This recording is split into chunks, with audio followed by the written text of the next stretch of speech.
அம்மா சிறு வணிக கடன் திட்டத்தின் மூலம் இதுவரை 47 கோடியே 50 லட்சம் ரூபாய் கடனாக வழங்கப்பட்டுள்ளதாக தமிழக கூட்டுறவுத்துறை அமைச்சர் செல்லூர் ராஜு தெரிவித்துள்ளார்.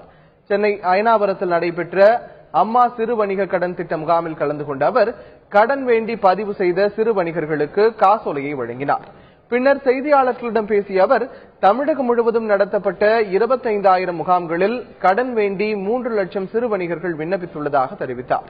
இதுவரை 47 கோடியே 50 லட்சம் ரூபாய் கடன் வழங்கப்பட்டுள்ளதாகவும் செல்லூர் ராஜு தெரிவித்தார்.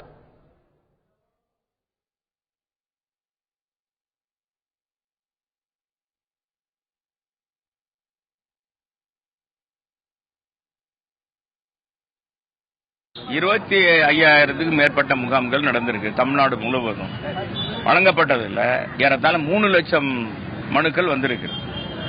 வழங்கப்பட்ட இதுவரைக்கும் கடன் இன்றைக்கு இந்த டைம் இதுவரை இந்த நிமிடம் வரை பாத்தீங்கன்னா 47 கோடி ரூபாய், இதுவரை 47,500 கோடி ரூபாய் இதுவரைக்கும் சிறு தொழில் கடன் வழங்க கொடுத்திருக்காங்க.